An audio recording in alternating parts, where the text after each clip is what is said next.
అంటే వాళ్ళ జీవితంలోకి రావాల్సింది ఎవరు? ఇప్పుడు యేసుక్రీస్తు వారు రావాలి. వెలుగన్నా చీకటి అన్నా మీరు లోతుగా ఆలోచించవలసిన విషయాలు ఏంటంటే, చీకటి అనగానే పాపం, వెలుగు అనగానే జీవితాన్ని ఎవరైతే ఇచ్చారో ఆ దేవుని వాక్యానుసారం బ్రతుకుతున్న వచ్చబడిన వారు అని అర్థం. ఈ వెలిగించబడిన వెలుగు సంబంధులు పాపం చేయరు. చీకటి సంబంధులకి మరణం తర్వాత ఒక భయంకరమైన ప్రమాదం ఉంది, అదే నిత్యాగ్ని దండన. ఇప్పుడు యేసు ప్రభు లోకానికి వచ్చింది ప్రతి మనుష్యుడిని వెలిగించాలి. వెలిగించటం అంటే, వెలుగు అంటే అర్థం ఏంటి అంటే, కొద్దిసేపు మీరు బాగా ఆలోచించండి అమ్మా. చీకటి అనగానే నేను పాపం అని చెప్పాను. లోకంలో మనకి ఏదైనా, మనం ఎవరి దగ్గరికి వెళ్తాం? మనకి ఏదో రోగం వచ్చింది, ఎవరి దగ్గరికి వెళ్తాం? డాక్టర్ గారి దగ్గరికి వెళ్తాం. మనకున్న రోగాన్ని డాక్టర్ గారికి చెప్తాం. డాక్టర్ గారు ఆ రోగం తగ్గడానికి ఏం రాస్తారు? మందులు రాస్తారు, మెడిసిన్ రాస్తారు. ఆ మెడిసిన్ వేసుకుంటే మన రోగం అనేది తగ్గిపోతుంది. ఓకే, మెడిసిన్ వేస్తే రోగం తగ్గుతుంది. ఇప్పుడు మనం ఆలోచించవలసిన విషయం ఏంటంటే, మీకు అర్థం కావడానికి ఉదాహరణ చెప్తాను. మన కళ్ళు ఏవో పాడైపోయినాయి, ఏ డాక్టర్ గారి దగ్గరికి వెళ్తాం? కళ్ళ డాక్టర్ గారి దగ్గరికి వెళ్తాం. మన హైదరాబాద్లో ఫేమస్ హాస్పిటల్ ఉంది, ఎల్వి ప్రసాద్ ఐ హాస్పిటల్. అక్కడికి వెళ్ళామనుకోండి, మన కళ్ళు బాగోకపోతే కళ్ళకు వైద్యం చేయించుకోవచ్చు. అలాగే మన గుండె బాగోలేదు అనుకోండి, మన గుండెకు వైద్యం చేయడానికి చాలామంది డాక్టర్స్ ఉంటారు. గుండె దగ్గరికి వెళ్ళి, ఏమంటే గుండె డాక్టర్ గారి దగ్గరికి వెళ్ళి నాకు ఆరోగ్యం బాగోలేదంటే గుండె బాగు చేస్తారు. ఏ అవయవానికి మనకి ప్రమాదం వస్తే, ఏ అవయవానికి మనకి రోగం వస్తే ఆ అవయవానికి సంబంధించిన డాక్టర్ ఉన్నాడు, చికిత్స అనేది దొరికిపోతుంది. మీకు మాట అడుగుతాను, అసలు ప్రపంచంలో ఎవరైనా ఒక డాక్టర్ గారి దగ్గరికి వెళ్ళి మా రోగాలను బాగు చేసే మందులు రాస్తున్నారు, బాగుంది, మా పాపాలు పోయే మందులు రాయండి అని అడగండి. మందులు ఉంటాయా? మందులు ఉంటాయండి. పాపం పోవడానికి మెడిసిన్ ఏమైనా ఉందా? లేదు. పోనీ పాపం మాన్పించడానికి ఏదైనా మెడిసిన్ ఉందా? మీకు అర్థమవుతుందా? పాపానికి మెడిసిన్ లేదు, పాపం మాన్పించటానికి మందు లేదు. ఉందా? వ్యభిచారం చేస్తున్నాడు, ఏదైనా ఇంజక్షన్ ఇస్తే వ్యభిచారం మానేస్తాడా? మీకు అర్థమవుతుందా? ఏదో త్రాగుబోతుగా మారిపోయాడు, ఓ టాబ్లెట్ వేస్తే త్రాగటం మానేస్తాడా? మానేయడు. అంటే ఇప్పుడు మీరు బాగా ఆలోచించవలసిన విషయం ఏంటంటే, ఇక్కడ మనుషుల జీవితాలలో మద్యమని, వ్యభిచారమని, దొంగతనమని, నేర ప్రవృత్తి, ఈ నేరాలు చేయాలన్న స్వభావం మనుషులలో పేరుకుపోయింది.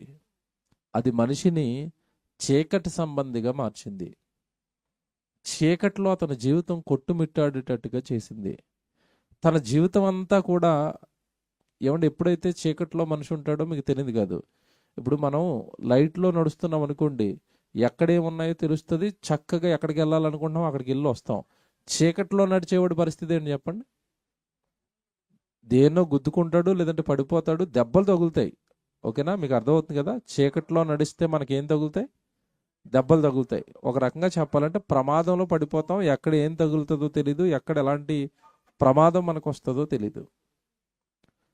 ఇప్పుడు యేసుక్రీస్తుల వారు వచ్చిందట, చీకటి సంబంధులను వెలుగు సంబంధులుగా మార్చాలి. అంటే ఈ చీకట్లో ప్రయాణం చేసేవాడు ఎప్పటికైనా పడిపోతాడు.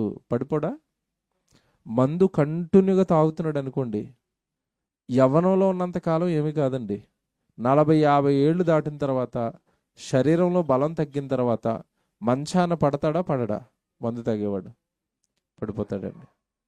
కిడ్నీలు 2 పోతాయి, లివర్ పాడైపోద్ది, పేగులు ఆల్రెడీ అప్పటికే కాలిపోయి ఉంటాయి, గుండెకి సంబంధించిన ఏదో ఒక రోగం వస్తుంది. ఏమంటే మెదడు ఎలాగో సరిగా పనిచేయదు, మత్తులో ఉండి ఉండి ఉండి ఏం మాట్లాడుతున్నాడో తెలియకుండా పోతాడు. ఇన్ని రకాల ప్రమాదాలు ఈ చీకట్లో, ఈ భయంకరమైన పాపంలో నడవటం వలన మనిషికి జరుగుతాయి. ఏమంటే యేసుప్రభు అనగానే చాలా మంది ఆలోచించింది ఏంటంటే మతం పెట్టాడు, కొత్త మతం, మనకి తెలియని మతం అని ఎలా ఆలోచించారు తప్ప, ప్రభు వచ్చింది మతం పెట్టడానికో మతం మార్చడానికో కాదు. అక్కడ ఎంత బాగా రాయపడుతుంది 9వ వచనం, మళ్ళీ చదువుతారా? నిజమైన వెలుగు ఉండెను, అది లోకములోనికి వచ్చుచు ప్రతి మనుష్యుని వెలిగించుచున్నది. అంటే ఆ వెలుగు లోకములో ఉండెను, లోకము ఆయన మూలముగా కలిగెను గాని లోకము ఆయనను తెలుసుకొనలేదు. ఇది ఎంత బాగుంది చూడండి. ఆ వెలుగు ఎవరో కాదట, యేసుక్రీస్తట. ఆయన లోకంలో ఉన్నాడట, కానీ లోకం అనగానే మనుషులు ఆ వెలుగును గుర్తించలేకపోయారట. విషయం ఏంటంటే ఈ లోకమంతా మళ్ళా ఎవరి మూలంగా కలిగిందట? ఆయన మూలంగానే కలిగింది. ఆయన మూలంగా కలిగిన ఈ లోకం, ఈ సృష్టి, ఈ మానవులు ఆ వెలుగునిచ్చి ఆయన్ను గుర్తించ, తన జీవితం ఎవరిచ్చారో తెలుసుకునే వెలుగు, జ్ఞానంతో కూడిన వెలుగు, వివేకంతో కూడిన వెలుగు, భూమి మీద ఉన్న మనుషుల పట్ల ఒక సరైన అవగాహనతో కూడిన వెలుగు, ఇవన్నీ మనిషికి ప్రకాశించాలి అంటే అతడు రావలసింది ఎవరి దగ్గరికి? యేసుక్రీస్తుల వారి దగ్గరికి. మీరు బైబిల్లో చాలామంది పాపం చేసిన వారు, రోగాలతో బాధపడుతున్న వారు, ఇలా చాలామంది యేసుక్రీస్తుల వారి దగ్గరకు వచ్చారు. వచ్చిన వాళ్ళందరి జీవితాలు ఆయన వెలిగించి పంపించాడు. పంపించాడా? పంపించాడు. ఏమంటే మీరు చాలాసార్లు చదువుకుంటారు, ఇదే యోహాను సువార్తలో ఒక స్త్రీ జీవితాన్ని నేను చూపిస్తాను ఇప్పుడు. అంటే ఆయన ఎలా వెలిగిస్తాడు అనే దానికి మీకు అర్థం కావడానికి ఒక ఉదాహరణ చెప్తున్నాను. ఆయన ఎవరి దగ్గరికి వచ్చినా లేదా ఎవరైనా ఆయన దగ్గరికి వెళ్ళినా వెంటనే వాళ్ళ జీవితం వెలిగించబడుతుంది. ఎలాగంటే చెప్తారంటారా? ఒకసారి 4వ అధ్యాయానికి రండి. ఇదే యోహాను సువార్త 4వ అధ్యాయం దగ్గరికి వస్తే మనం 5వ వచనం చదువుదాం ఒకసారి. యాకోబు తన కుమారుడైన యోసేపుకి ఇచ్చిన భూమి దగ్గరనున్న సమరయలోని సుకారను ఒక ఊరికి వచ్చెను. అక్కడ ఒక బావి ఉందట, యాకోబు బావి ఉండెను కనుక యేసు ప్రయాణము వలన అలసి ఉన్న రీతినే ఈయన అలసిపోయి ప్రయాణానికి ఆ బావి వద్ద కూర్చుండిపోయాడు. నీళ్ళ బావి అండి ఒకప్పుడు. ఇప్పుడంటే కుళాయిలు వచ్చేసాయి, పైపులు వచ్చేసాయి, మోటార్లు వచ్చేసాయి. ఒకప్పుడు నీళ్ళకి ఏం కావాలి అందరికీ? బావి. ఆ బావి దగ్గర ఈయన కూర్చుని ఉన్నాడు. 7వ వచనం, సమర స్త్రీ ఒకటి నీళ్లు చేదుకొనుటకు అక్కడికి రాగా. ఏమండి, ఈయన అలసిపోయి బావి దగ్గర కూర్చున్నాడు. ఒక ఆవిడ నీళ్లు తోడుకోవడానికి ఆ బావి దగ్గరకు వచ్చింది. జాగ్రత్తగా వినండి అమ్మా. ఈవిడ ఎవరట? ఆవిడ గురించిన ప్రస్తావన జరుగుతుంది అక్కడ. ఎవరట ఆవిడ? సమరయ స్త్రీ అని ఉంది. మీరు బైబిల్ చదివిన వాళ్ళకైతే తెలుసు, కానీ నూతనంగా వింటున్న వాళ్ళకి తెలీదు. సమరయ స్త్రీ అనగానే, సమరయులు అనగానే ఎక్కువగా పాపాలు చేసే జాతి వీళ్ళు.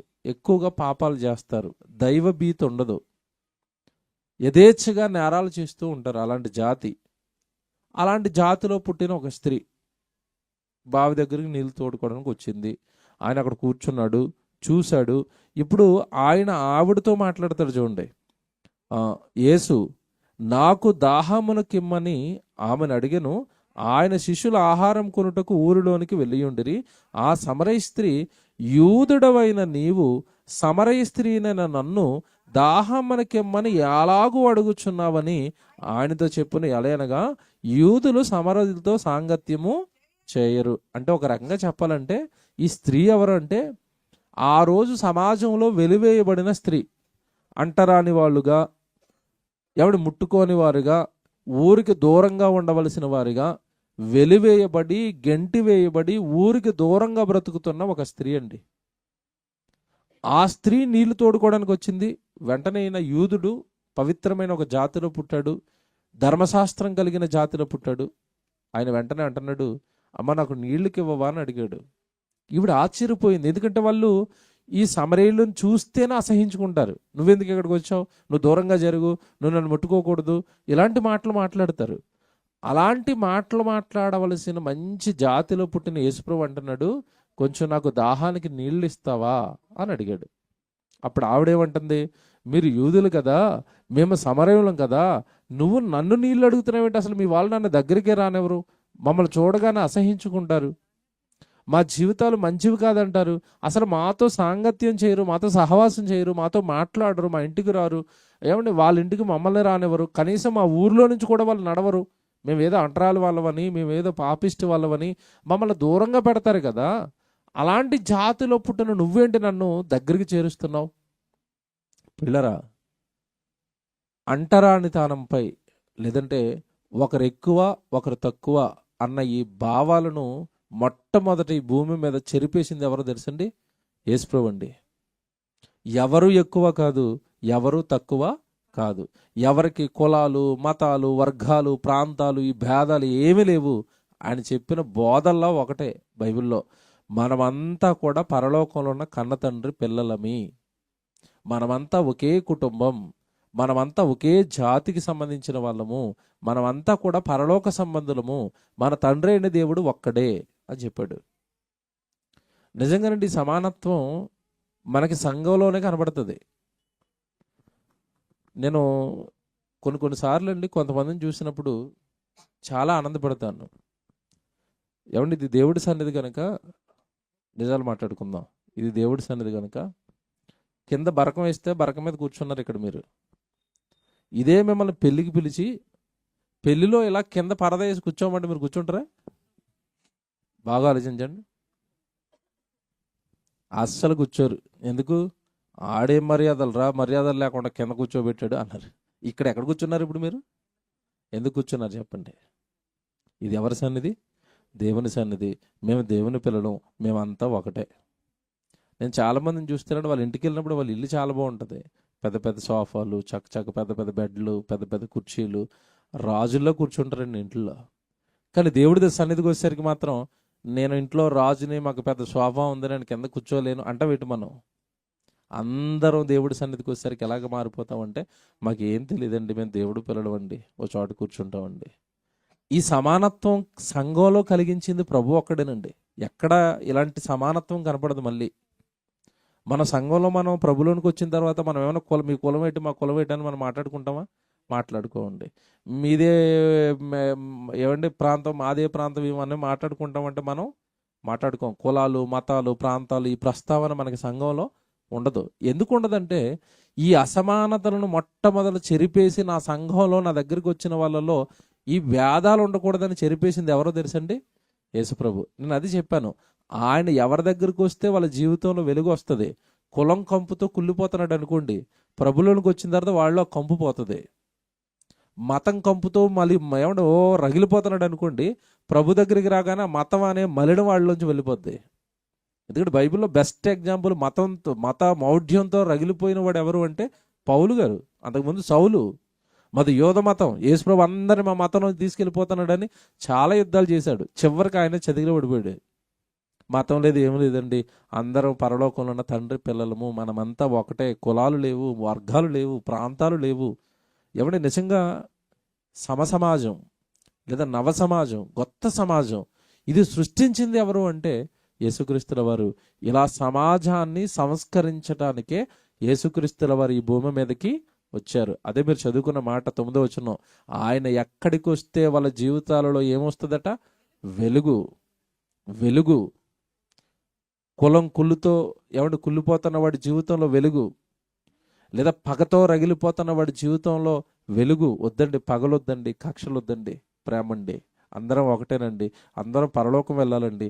ఈ జీవితం ఏముందండి? 60-70 ఏళ్ల జీవితం అండి. ఎవరి జీవితమైనా డబ్బు ఉన్నవాడు, డబ్బు లేనివాడు, చదువు ఉన్నవాడు, చదువు లేనివాడు, ఎవరి జీవితమైనా ముగుస్తుంది భూమి మీద. కానీ మరణం తర్వాత ఆత్మకు జీవితం ఉంది. అది భూమి మీద నీ పాపాలు కడుక్కొని పరిశుద్ధంగా బ్రతికితేనే ఆత్మకు మరో జీవితం దక్కుతుంది. సో ఆత్మకు మరో జీవితం దక్కాలి అంటే నువ్వు స్వర్గానికి వెళ్ళాలంటే భూమి మీద ఉండగా నీ జీవితం వెలిగింపబడాలి. చీకటి అనే పాపంలో నుండి నువ్వు బయటికి రావాలి. అది చేయడానికే యేసుక్రీస్తుల వారు లోకానికి వచ్చాడు. ఇప్పుడు సమరయ స్త్రీ దగ్గరకు వచ్చాడు. వెంటనే ఆవిడ చూడగానే అర్థమైపోద్ది. సమరయులు అనగానే చూడడానికి అర్థమైపోద్ది. నువ్వు సమరయ స్త్రీవు కదా, నా దగ్గరికి ఎందుకు వస్తున్నావు, కొంచెం దూరంగా జరుగు అన్నాడు ఆయన. అనకుండా ఆవిడ సమరయ స్త్రీ అని తెలిసినా సరే ఆవిడ ఏమడుగుతున్నాడు? కొంచెం దాహానికి నీళ్ళు ఇవ్వా. మన భారతదేశంలో ఒక 200 సంవత్సరాలు వెనక్కి వెళ్ళిపోయేసరికి ఎలాంటి భయంకరమైన చేష్టలు జరిగావో మన భారతదేశంలో మీకు తెలియదు కాదు. నిమ్న జాతులుగా పేరు పెట్టి ఎస్సీ వాళ్ళని, ఎస్టీ వాళ్ళని కనీసం పెద్ద కులాల వాళ్ళ దగ్గరికి రానిచ్చేవారా? మీకు తెలియదు కాదు కదా చరిత్ర ఎలా జరిగిందో. వాళ్ళ మొలకండి తాటాకులు కట్టేవారు.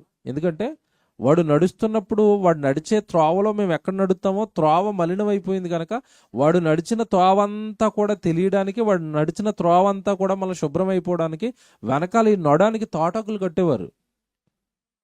ఏమంటే వాడికి నీళ్ళు ఇవ్వాలి, మంచినీళ్ళు ఇవ్వాలి, త్రాగాలనుకున్నప్పుడు డైరెక్ట్గా వీళ్ళ గ్లాస్తోనో చెంబుతోనో వాడికి నీళ్ళు ఇచ్చేవారు కాదు. మీకు తెలుసో లేదో, వాడిని అంత దూరంలో నిలబెట్టేవారండి. ఒకప్పుడు నిలబెట్టి అరటి చెట్టు ఉంటుంది కదా, తెలుసు కదా మీకు, అరటి చెట్టుని ఇలా ఒలిచారనుకోండి, ఒక డొప్పలాగా వస్తుంది, అరటి డొప్ప.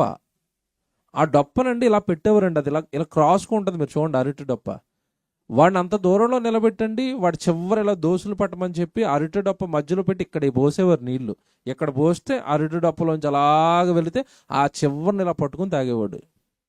అంటే దగ్గరికి రానివ్వరా, ముట్టుకోరా అంటే ముట్టుకోరు. ముట్టుకుంటే వీళ్ళు ఏమైపోతారట, అపవిత్రం అయిపోతాం, వాడు అంటరాని వాడు అనేవారు. సేమ్ సీన్ అండి ఇక్కడ కూడా. సమరయులు ఈ యూదులతో సాంగత్యం చేయరు. ఈ సమరయులను ఎలా చూస్తారంటే, మీరు అంటరాని వాళ్ళు, మీరు పాపులు, మీరు మాతో సాంగత్యం చేస్తే మీ పాపం మాకు అంటుకుంటుంది అని దగ్గరకు రానిచ్చేవారు కాదు. కానీ అలాంటి సమయంలో వెలుగు చూడండి, నిజంగా యేసుక్రీస్తుల వారు ఒక వెలుగు అని చెప్పడానికి, వెలిగించడానికి ఎలాగా త్యాగాలు చేస్తున్నాడో, ఎలాగ మనుషుల మధ్యలో ఉన్న గీతలు చెరిపేస్తున్నాడో ఇక్కడ మీకు అర్థమవుతుంది. వెంటనే ఆవిడతో ప్రారంభించాడు. అమ్మ నాకు దాహానికి ఇయ్యి అన్నాడు. ఆవిడేమో మీరు యూదులు కదా, మేమేమో సమరయులం కదా, నువ్వు నన్నెందుకు నీళ్ళు అడుగుతున్నావు అన్నది. తర్వాత మాట చూడండి, అక్కడ తర్వాత మాట చదవండి. అందుకు యేసుప్రభు అంటున్నాడు, నీవు దేవుని వరమును దేవుని వరమును నాకు దాహమునకిమ్మని నిన్ను అడుగుచున్నవాడు ఎవడో అదియు నువ్వు ఎరిగి ఉంటే నీవు ఆయనను అడుగుదువు, ఆయన నీకు జీవజలమిచ్చునని ఆమెతో చెప్పాను. ఏమంటే ఇక్కడ జాగ్రత్తగా వినాలి. ఇప్పుడు ఈయనేమో నాకు దాహానికి అని అడిగాడు. ఆవిడేమో మీరు మాతో సాంగత్యం చేయరు కదా, మీరు గొప్పవాళ్ళు కదా, పెద్దవాళ్ళు కదా, మేము అంటరాని వాళ్ళం కదా అన్నది. అందుకు ఆయన అంటున్నాడు, అసలు నిన్ను దాహానికి నీళ్లు అడుగుతున్న ఆయన ఎవరో నీకు తెలిస్తే నువ్వు మరొకటి నన్ను అడిగేదానివి అన్నాడు. ఏంటి అడగాలి ప్రభా నిన్నంటే అంటున్నాడు, నువ్వు మామూలుగా మంచినీళ్ళు ఇవ్వగలవేమో, నేను జీవజలాన్నే నీకు ఇవ్వగలను అన్నాడు. జీవజలం అంటే మనిషికి మరో జీవితాన్ని ఇచ్చే జలం నా దగ్గర ఉందన్నాడు. నిన్ను చనిపోయిన తర్వాత బ్రతికించగలిగిన జలం నా దగ్గర ఉంది. నీ శరీరం మీద, నీ ఆత్మ మీద ఉన్న పాపాలు తీయగలిగిన జలం నా దగ్గర ఉంది. అది జీవాన్నిచ్చే జలం. అది నేను మాత్రమే ఇవ్వగలను. అది నా దగ్గర మాత్రమే మీకు దొరుకుతుంది.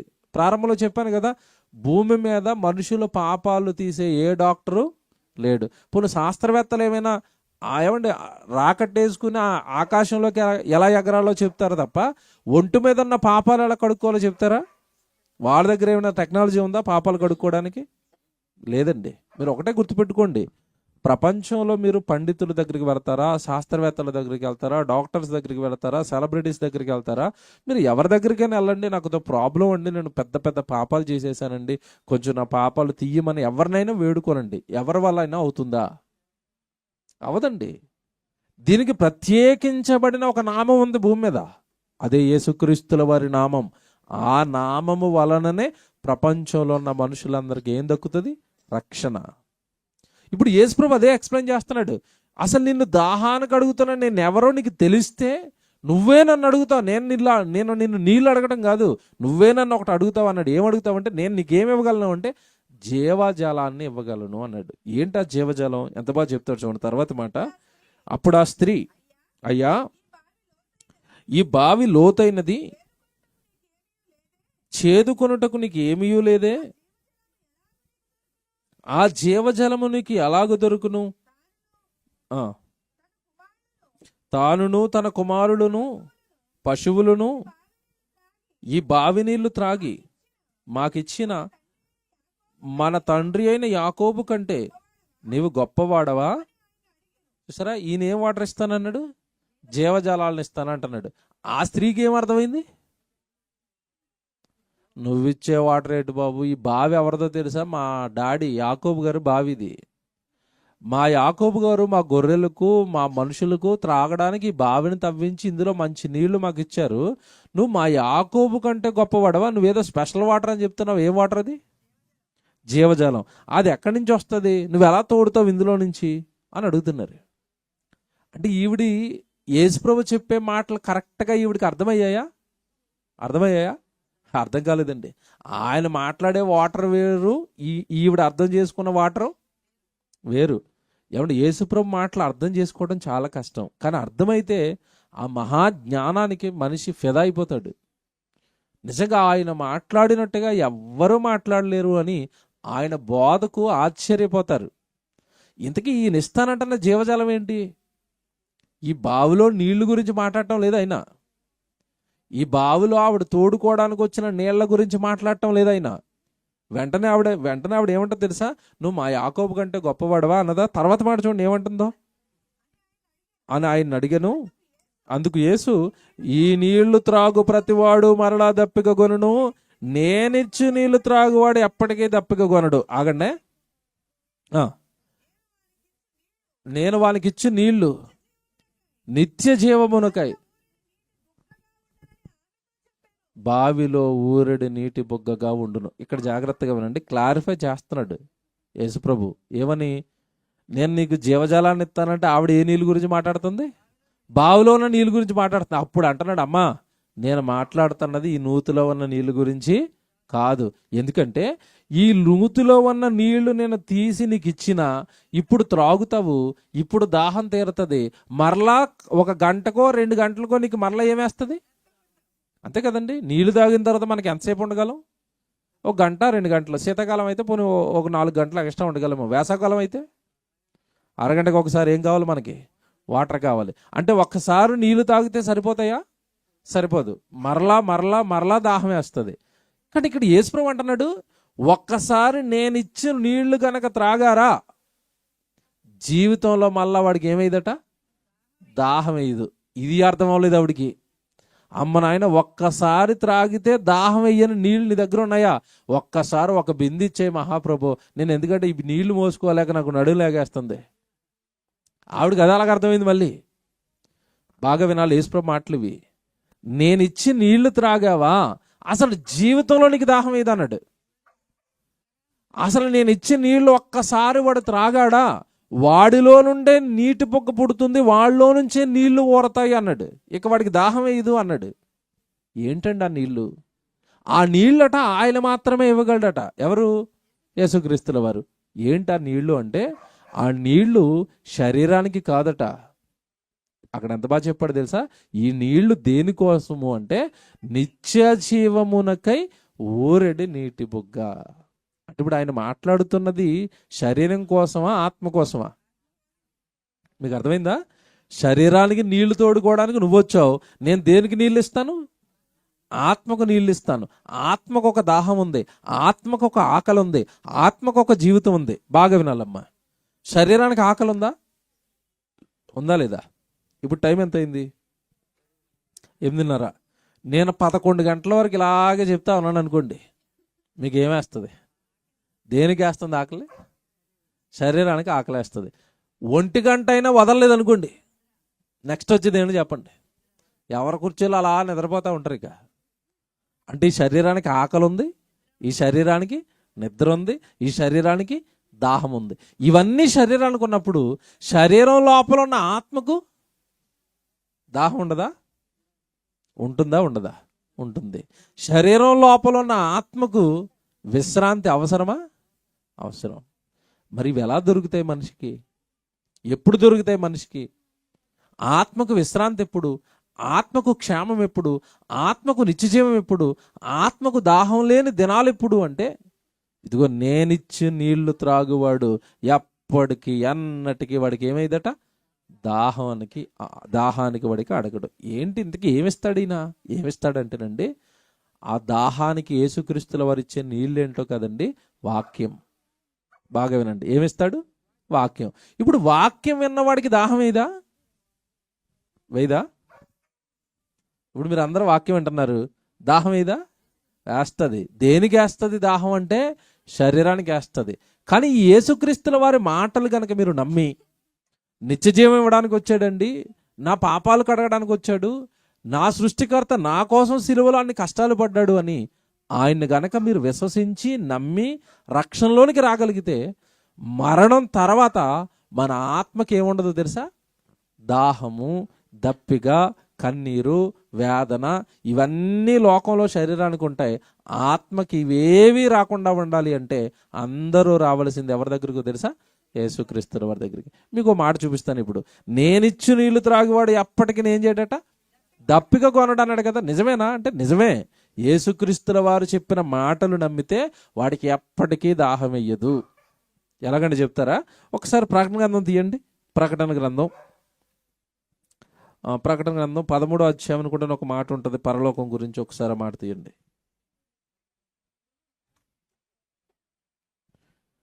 ప్రకటన గ్రంథం 13వ అధ్యాయం 11వ వచనం ఒకసారి చదువుతారా? 13వ అధ్యాయం 11వ వచనం. మరియు భూమిలో నుండి మరి ఒక క్రూర మృగము పైకి వచ్చుట చూచితిని.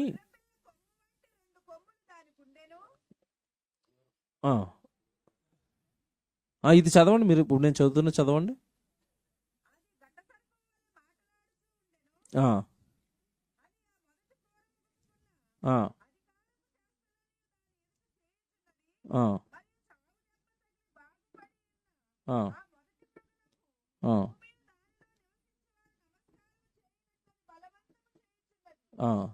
పదహారు వచనం. 16 ఇదే అధ్యాయం 7వ అధ్యాయమే, క్షమించండి 7వ అధ్యాయం 16వ వచనం. 7వ అధ్యాయం అండి. ప్రకటన గ్రంథం 7వ అధ్యాయము 16వ వచనం. జాగ్రత్తగా వినండి మీ మాట.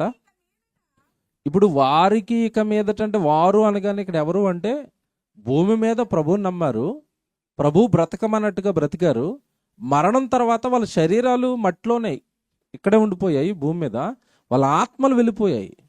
ఆత్మలకి ఎలాంటి స్థితిలోనికి వెళ్ళిపోయాట? ఆత్మల గురించి మాట్లాడుతూ అంటున్నాడు 16వ వచనంలో, వారికి ఇక మీదట ఆకలి అయినను దాహమైనను ఉండదు. ఎవరికట ఆకలి దాహం ఎవరికి ఉండదట? యేసుక్రీస్తుల వారి వాక్యము నమ్మి జీవితాలను మార్చుకుని పాపపు జీవితాన్ని విడిచిపెట్టి పరలోకంలో దేవుడు ఉన్నాడని కొలిచి దేవుడు బ్రతకమన్నట్టుగా భూమి మీద మన జీవితాలను గనక ప్రభుకు అప్పగిస్తే, దేవుడి కోసం బ్రతకడం ప్రారంభిస్తే, పాపపు జీవితాలు గనక స్వస్తి పలికితే, అలాంటి వారికి మరణం తర్వాత వాళ్ళు వెళ్ళబోయే లోకంలో వాళ్ళ పరిస్థితి ఎలా ఉంటుందో చెప్తున్నాడు. ఎలా ఉండదట?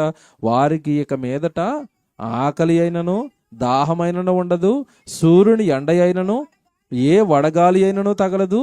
ఎలయనగా సింహాసనము మధ్య నుండి గొర్రె పిల్ల వారికి కాపరి అయి, ఇది అండర్లైన్ చేయండి, ఎక్కడ నడిపిస్తాడట? జీవ జలముల బొగ్గ యొద్ద నివసిస్తాడు. ఇక వాడికి ఆకలి ఏంటి, వాడికి ఇక దాహం ఏంటి? వాళ్ళకి కాపరిగా ఎవరు ఉంటారట? పక్కనే యేసుక్రీస్తు. మీకు అర్థం కావాలి ఈ వచనాలన్నీ ఒకదానికొకటి ఏమంటే మీరు కలుపుకుంటే దేవుడు చెప్పాలనుకుంటున్న అసలు విషయం మీకు బయటకు వస్తుంది. ఏంటి విషయం అంటే, దేవుడు అనగానే ఈ భూమి మీద ఉన్న మానవులందరి పాపాలు తీయాలి, అందరి జీవితాలను వెలిగించాలి, మరణం తర్వాత ఒక మంచి జీవితాన్ని ప్రజలకు ఇవ్వాలన్న ఉద్దేశంతో యేసుక్రీస్తు వారిని లోకానికి పంపించి ఆయన ద్వారా ఈ లోకం మొత్తాన్ని ఏం చేస్తున్నాడు? వెలిగిస్తున్నాడు. ఇందాక సమరస్త్రీతో మాట్లాడుతున్నది ఇంకా అవ్వలేదు. మీకు జీవజాలం అంటే ఏంటో క్లారిటీ ఇచ్చాను. ఇప్పుడు ఇవన్నీ విన్న తర్వాత ఆవిడకి ఒకటి అర్థమైంది. అమ్మో, నాతో మాట్లాడుతున్న ఆయన సామాన్యమైన వ్యక్తి కాదు, ఈయన ప్రవక్త. కనుక అప్పుడు ఆవిడ గురించి యేసుప్రభు ఏమంటున్నాడు చూడండి. ఆవిడ గురించి యేసుప్రభు మాట్లాడతాడు 17వ వచనం 15వ వచనం అండి. ఆ స్త్రీ ఆయనను చూచి, అయ్యా, నేను దప్పికొనకుండానట్లు చేదుకున్నట్టుకు ఇంత దూరం రాకుండానట్లును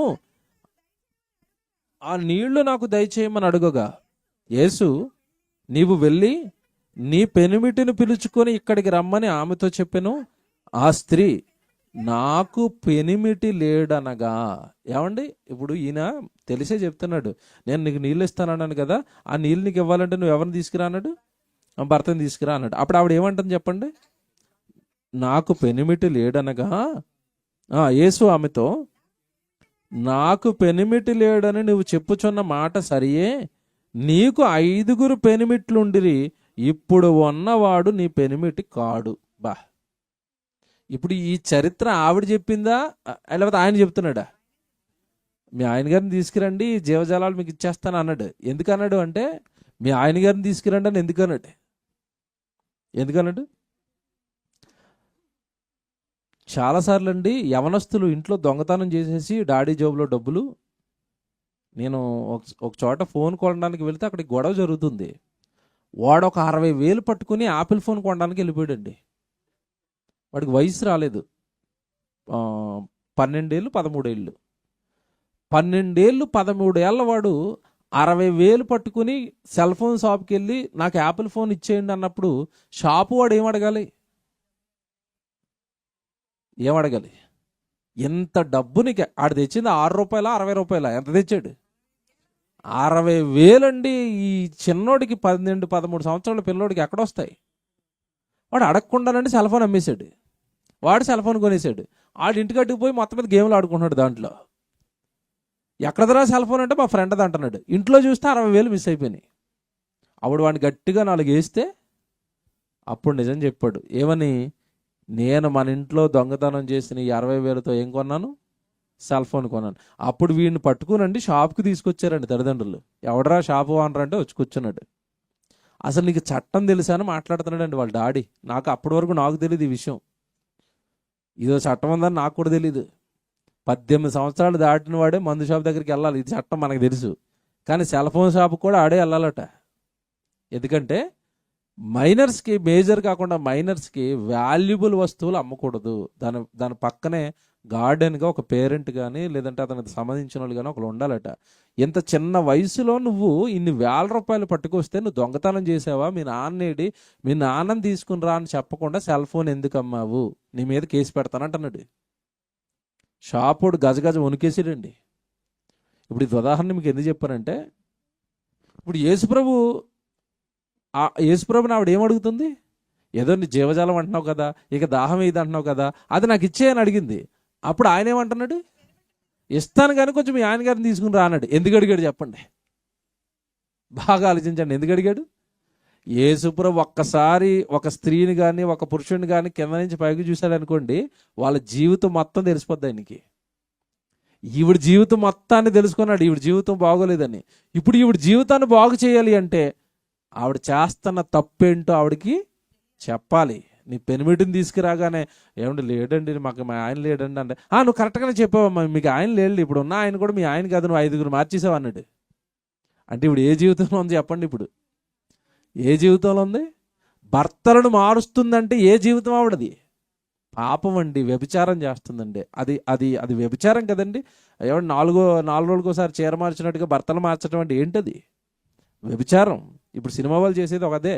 6 నెలలే కలిసి ఉంటారండి. మీరు చూడండి, సినిమా వాళ్ళకి పెళ్ళి అవుతుంటాడు, మొత్తం పొద్దున్న సాయంత్రం వరకు మనకు అదే షో చేస్తాడు వీడు, పెళ్ళి పెళ్ళి పెళ్ళి అని. కరెక్ట్గా 6 నెలల తర్వాత చూడండి వీడియో న్యూస్ చేస్తాడు, మళ్ళీ విడిపోయారు. ఇది గోల మనకి టీవీలో. ఒక్కొక్కరు 2 పెళ్ళిళ్ళు 3 పెళ్ళిళ్ళు, ఇటు ఇడిపోవటం అటు చేసుకోవటం, అటు ఇడిపోవటం ఇటు చేసుకోవటం. ఏంటి పెళ్ళిళ్ళు? ఈ పెళ్ళిళ్ళు కాదండి ఇవి. చేస్తున్నది ఏంటో తెలుసా? వ్యభిచారం.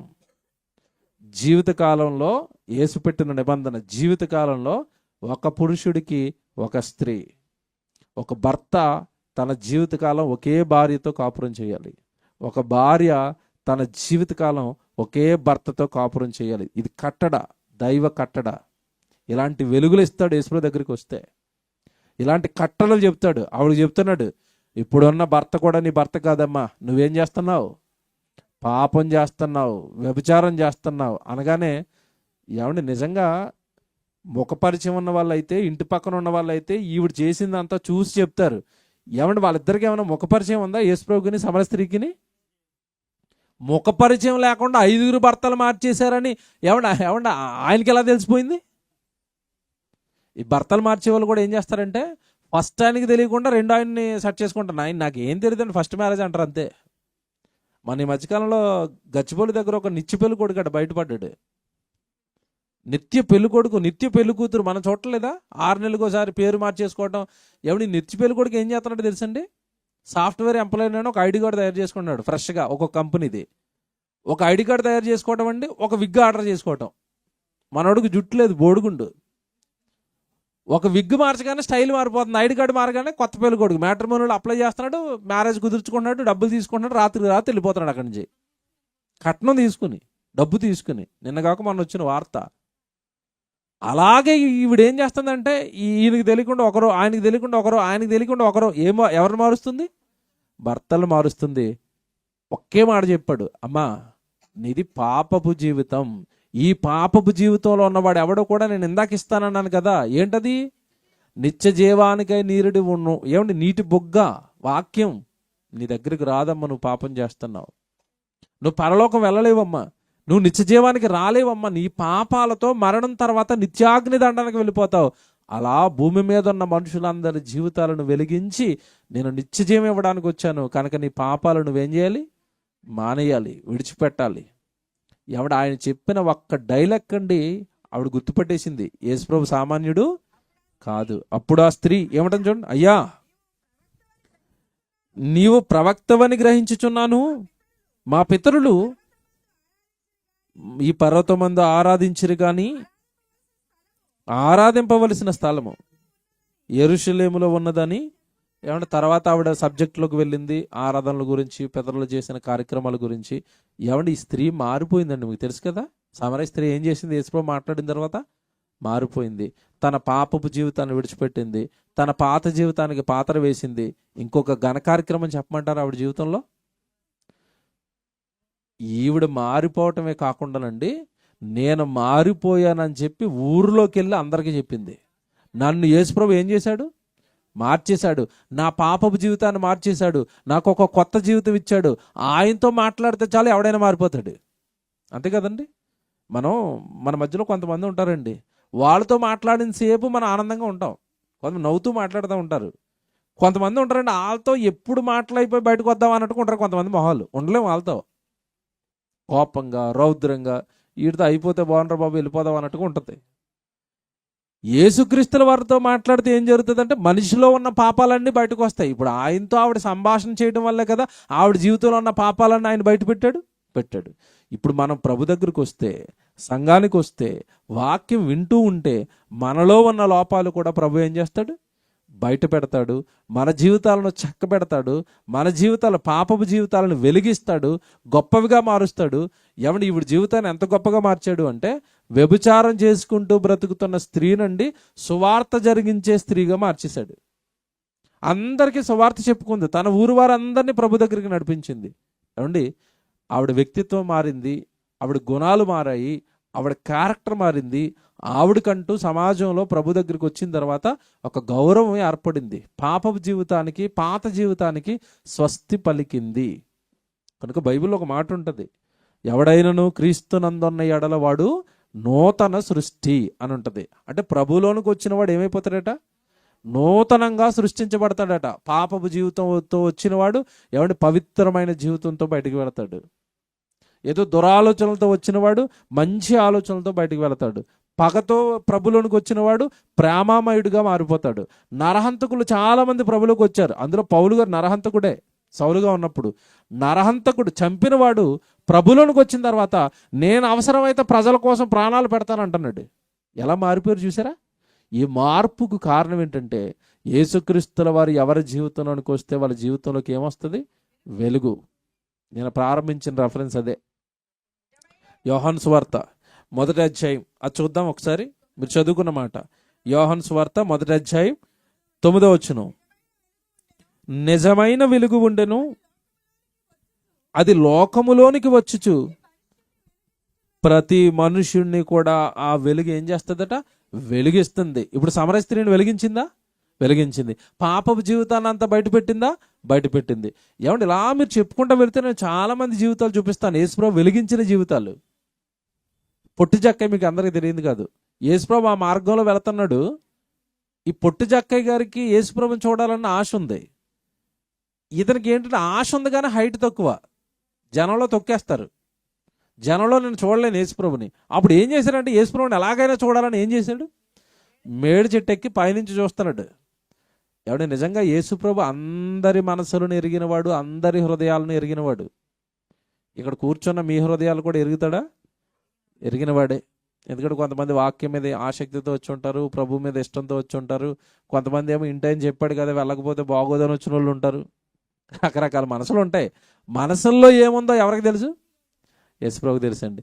ఇప్పుడు అసలు జక్కయ్య యేసుప్రభుతో మాట్లాడలేదు. ఆయన ప్రజల్లో అలా నడుచుకుంటూ వెళ్ళిపోతున్నాడు. జక్కయ్య ఎక్కడో దూరంగా చెట్టు మీద ఉన్నాడు.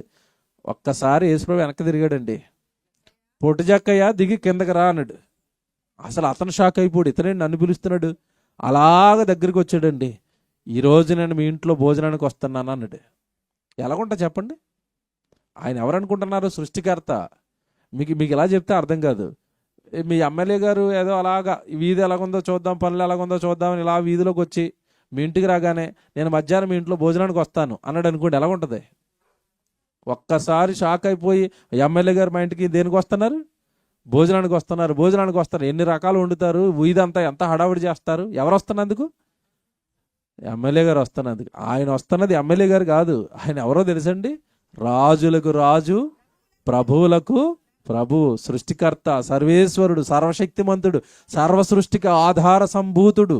ఆయన జక్కయ్య మీ ఇంట్లోకి వస్తాననేసరికి మతిపోయింది జక్కయ్యకి. అయ్యో ప్రభా, మీరు మా ఇంటికి వస్తారా? నేను అర్హుణ్ణి కాదు, అంత భాగ్యం నాకు లేదు అంటే, నీ జీవితాన్ని మార్చుకో, నేను ఎవరి జీవితంలోకైనా ఎవరి ఇంట్లోకైనా నేను వస్తాను, నీ జీవితాన్ని మార్చుకోండి. వెంటనే జక్కయ్య చెప్పింది ఏంటి చెప్పండి? అప్పటి వరకు ఆయన ఒక ఇన్కమ్ ట్యాక్స్ ఆఫీసర్ అండి, బాగా పన్నులు కట్టించుకున్నాడు. పన్నులు ఎలా కట్టించుకున్నాడు? ట్యాక్స్ అంటే 60 రూపాయలు ట్యాక్స్ ఉంటే 120 రూపాయలు కట్టించేసుకున్నాడు. డబల్, బాగా ఇంటి నిండా డబ్బులు సంపాదించేశాడు. అన్యాయపు సొమ్ము అదంతా. ఎప్పుడైతే యేసుప్రభు వస్తానన్నాడో వెంటనే జక్కయ్య చెప్పింది ఏంటో తెలుసండి? ఇదిగో ఈ ప్రభువా, నా ఆస్తిలో సగం అంతా పట్టుకెళ్ళి నేను ఎవరికి ఇచ్చేస్తాను? పేదలకు ఇచ్చేస్తాను. ఎందుకంటే అక్రమం, అన్యాయం వద్దంటున్నావు కదా. ప్రభు ఎవరిలోకి వస్తే వాళ్ళలోకి ఏమొస్తుంది చెప్పండి? ఇప్పుడు మార్పు, పాపాన్ని నుండి విడుదల, ఇక తప్పు చేయకూడదన్న ఆలోచన. అక్కడ సమరయ స్త్రీలో వచ్చింది, ఇక్కడ ఎవరిలో వచ్చింది? ఆవిడ చేస్తున్నది వ్యభిచారం, ఇతను చేస్తున్నది మోసాలండి. మోసపు జీవితం, పాపపు జీవితం. ఇది కూడా యేసుప్రభు ఎప్పుడైతే వచ్చాడో ఈ జీవితంలో కూడా ఏమొచ్చింది? వెలుగు, మార్పు. ప్రియులారా, యేసుక్రీస్తుల వారు అనగానే చాలా మందికి అర్థం కాలేదు. అర్థం కావాల్సింది ఏంటంటే, ఆయన వస్తే మతం మార్చిపోతారని, ఆయన వస్తే ఏదో మారిపోతుంది కాదండి. ఆయన వస్తే జీవితంలోకి ఏమొస్తుంది? వెలుగు వస్తుంది, ఆలోచనలు మారతాయి, మన కుటుంబంలో పరిస్థితులు మారతాయి, మన పిల్లల మాటలు మారతాయి. మీ ఇంట్లో ఒకవేళ ఒక యవనస్తులు ఉంటే యవనస్తుల ప్రవర్తన మారుతుంది, మీ జీవన విధానం మారుతుంది. ఒక రకంగా చెప్పాలంటే ప్రభు రాకతో జీవితానికి ఏమొస్తుంది? వెలుగు వస్తుంది. వెలిగించడానికి వచ్చాడు తప్ప ఎవరిని పాడు చేయడానికో, ఎవరిని విడగొట్టడానికో, ఎవరిని నాశనం చేయడానికో యేసుక్రీస్తుల వారి లోకానికి రాలేదు. ముఖ్యంగా మనుషులందరికీ తెలియవలసింది ఏంటంటే, మనుషులకు మరణం తర్వాత మరొక జీవితం ఉంది. ఆ జీవితం కావాలి అంటే ఖచ్చితంగా మనుషులు ఎవరి దగ్గరికి రావాలి? యేసుక్రీస్తుల వారి దగ్గరికి రావాలి. పేతురు గారు రాసిన మొదటి పత్రిక 2వ అధ్యాయం 11వ వచనం చదవండి. పేతురు గారు రాసిన మొదటి పత్రిక 2వ అధ్యాయం 11వ వచనం. ప్రియులారా, మీరెవరట? పరదేశులను యాత్రికులనై ఉన్నారు గనుక ఆత్మకు విరోధముగా, చూసారా, ఆత్మకు విరోధంగా పోరాడే శరీర ఆశలను విసర్జించండి. అవి విసర్జించబడాలి అంటే మనలోనికి రావాల్సింది ఎవరు? ఇప్పుడు వెలుగు, యేసుక్రీస్తు.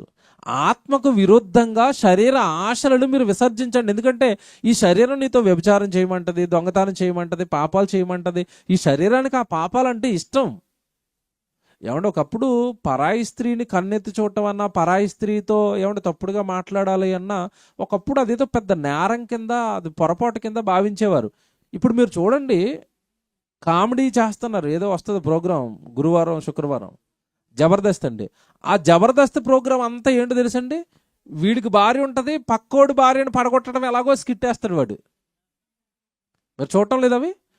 ఏమంటే పచ్చి పాపాలని కామెడీగా తీసుకుంటుందండి లోకం. అది పాపమా కామెడీయా మీరు చెప్పండి? ఇంట్లో ఒక భార్యను పెట్టుకుని, అందమైన భార్యని, పక్కోడు భార్యను పడగొట్టడం ఎలాగో చూపిస్తున్నాడు అంటే స్కిట్లో, సినిమాలలో, సీరియళ్లలో. అవి ఏమంటారు చెప్పండి? అవి మనుషులు బాగు చేసేవా? మనుషుల్లో వెలుగులు నింపేవా? మనుషుల్లో చీకట్లు నింపుతున్నాయా? ఏమి నింపుతున్నాయి అవన్నీ? సీరియల్లా, సినిమాలా, స్కిట్లా, మీరు చూసే కామెడీ ప్రోగ్రాలా? అవన్నీ పచ్చి పాపాలండి. మనిషినండి పాపాన్ని కూడా కామెడీ చేస్తారు అక్కడ. ఎదుటివాడి భార్యను ముట్టుకోవడం పాపం. బైబిల్ ఎంత స్పష్టంగా చెప్తాడో తెలుసండి. ఒరే నువ్వు పొరుగువాడి భార్యను ముట్టుకోవడం అంటే నిప్పును ముట్టుకోవటమే అన్నాడు. నిప్పుతో జలగటం అది అన్నాడు. నీ జీవితం కూలిపోతుంది అన్నాడు. నీ జీవితానికి పాపం అంటుకుంటుంది అన్నాడు. నీ ఆత్మ నిజాగ్ని నరకానికి డైరెక్ట్గా వెళ్ళిపోతే పాపం చేస్తే అన్నాడు. దేవుడు ఇంత సీరియస్గా వ్యభిచారం విషయంలో ఉంటే ఆ వ్యభిచారాన్ని కామెడీ స్కిట్లు చేశారు ఇప్పుడు. అందుకే దేవుడు చెప్తున్నాడు, ఇందాక ఆ మాట చదవండి అమ్మా, ఆత్మకు విరుద్ధముగా పోరాడు శరీరపు ఆశలను మీరేం చేయాలి? విసర్జించాలి. అంటే ఏది పాపమో, శరీరం మీతో ఏ పాపం చేయిస్తుందో మీకు తెలియాలి అంటే యేసుక్రీస్తుల వారి వాక్యం మీ దగ్గరకు రావాలి. ఆత్మకు సంబంధించినవి, శరీరానికి సంబంధించినవి, శరీరం మనతో చేయించే పాపాలు, దాని వలన ఆత్మకు వచ్చే నష్టాలు కరెక్ట్గా యేసుక్రీస్తుల వారు బైబిల్లో మీకు చెబుతాడు. మీ జీవితాలను వెలిగిస్తాడు. మీ జీవితాలకు ఒక దిశానిర్దేశం అనేది ఏర్పడుతుంది. శరీరం ఎంతటి భయంకరమైనదో మీకు అర్థమవుతుంది. మరణం తర్వాత ఆత్మకు రాబోయే ప్రమాదం ఎంత భయంకరంగా ఉంటుందో మీకు అర్థమవుతుంది. ఆత్మకు రక్షణ ఎలాగ ఇవ్వబడుతుందో కూడా మీకు బైబిల్లో దేవుడు వాక్యం ద్వారా మీకు చెబుతాడు. కనుక ప్రియులారా, ఈ రాత్రి నేను మీతో చెప్పేది ఒకటే. మన గురించి అక్కడ రాయబడిన మాట ఏంటి తెలుసా? మనము పరదేశులము అంటే అర్థం ఏంటి చెప్పండి? పరదేశులము, యాత్రికులం అంటే అర్థం ఏంటి? మనది ఈ లోకము కాదు. మనం ఎవరమంటే ఈ లోకంలో పరాయి దేశస్తులమట, యాత్ర చేయడానికి వచ్చామట. ఎవడు మీరు అప్పుడప్పుడు యాత్రలకు వెళ్తారు కదా, యాత్ర 10 రోజులు అనుకోండి. 10 రోజులు అయిపోగానే ఏం చేయాలి? ఇంటికి వచ్చేయాలి. భూమి మీద మనకివ్వబడిన 60-70 ఏళ్ళ ఈ జీవితం కూడా ఒక యాత్రే. ఎక్కడి నుంచి వచ్చాం మనం అంటే పరలోకం నుండి వచ్చాం. భూమి మీద ఈ 60-70 సంవత్సరాల యాత్ర ముగించుకుని మళ్ళీ మనం ఎక్కడికి వెళ్ళాలి? పరలోకానికి వెళ్ళాలి. కానీ ఈ లోపు మనకి మధ్యలో అంటుకుపోయినవి ఏంటంటే పాపాలు, ఈ లోకపు ఆశలు. ఆ యాత్ర ముగింపుకి అడ్డంకులుగా మారిపోయాయి. పరలోకం నుండి వచ్చి పరలోకానికి వెళ్ళవలసిన మనము ఈ పాపాలను మీద వేసుకుని ఈ లగేజ్తో నరకానికి వెళ్ళిపోతున్నాం. మీకు అర్థం కావాలని చెప్తాను. మీలో ఎవరైనా ఫ్లైట్ ఎక్కారా? ఫ్లైట్ ఎక్కలేదు కదా. ఫ్లైట్ ఎక్కేటప్పుడు అండి, ఒక పర్సన్ ఫ్లైట్ ఎక్కుతుంటే జస్ట్ 20 కేజీలు మాత్రమే అలౌ చేస్తాడు. 13 కేజీలు ఒక సూట్ కేసును, 7 కేజీలు ఒక చిన్న బ్యాగ్. ఈ 20 కేజీలకి మించి 1 కేజీ ఎక్స్ట్రా తెచ్చామనుకోండి, అర్జెంటుగా మీరు అది తీసేయండి, ఆ వెయిట్తో మేము మీకు అలౌ చేయమంటాడు. లేదురా బాబు నాదే అంటే, లేదండి వెయిట్ ఎక్కువైపోయింది తీసేయండి. అటు బరువు ఎక్కువైపోతే ఏమి ఎక్కలేము? ఫ్లైట్ ఎక్కలేము. మన శరీరం మీద పాపం ఎక్కువైపోతే పరలోకం ఆ ఫ్లైట్ ఎక్కలేము, మిస్ అయిపోతాం. మీరు ఈ చేతిలో ఒక బ్యాగ్, ఆ చేతిలో ఒక బ్యాగ్, ఏమంటే భుజానికి 4 బ్యాగులు తగిలించుకొని ట్రైన్ ఎక్కండి చూద్దాం. ఎక్కుతారండి? పడిపోతారా? పడిపోతాం. అలాగే ఈ భూమి మీద ఉన్నప్పుడు అండి, ఈ లగేజులు, పాపం అనే లగేజులు మనకి ఎక్కువైపోయినాయి అనుకోండి, మనం ఎక్కడికి వెళ్ళలేమంటే పరలోకానికి వెళ్ళడం. అదే చెప్తున్నాడు ఇందాక, మీ శరీరం అనే దురాశ. మనిషి బ్రతకడానికండి తిండి బట్ట ఉంటే చాలండి. కానీ ఈరోజు లోకం ఏంటి? 1000 ఎకరాలు, 100 ఎకరాలు, కోట్ల రూపాయలు. ఎందుకురా బాబు, ఏం చేసుకుంటావు వాటితో? కోట్ల రూపాయలు ఉంటే ఏమన్నా 4 సార్లు తింటాడండి రోజుకి? ఆకలి ఎన్నిసార్లు వేస్తా చెప్పండి మనకి? 3 సార్లే. పేదోడైనా డబ్బున్నవాడైనా తినేది 3 సార్లే. కాకపోతే వాడు మంచి ఫుడ్ తింటాడు, మనమేమో రోడ్డు మీద దొరికి మంచి అన్నం తింటాం, మామూలు అన్నం తింటాం. అంతే తేడా తప్పండి, ఏముంది తేడా? కనుక లోతుగా మనం ఆలోచిస్తుంటే శరీరపు మాయలో ఉండి, పాపంలో ఉండి, చీకట్లో మగ్గిపోయిన వాళ్ళందరికీ యేసుక్రీస్తుల వారు ఏమివ్వడానికి వచ్చాడు? వెలుగు. ఆ వెలుగు ఎవరి జీవితాల్లోకి వస్తే వాళ్ళ మాట మారిపోద్ది, వాళ్ళ బ్రతుకు మారిపోద్ది, వాళ్ళ జీవన విధానం కూడా మారిపోతుంది.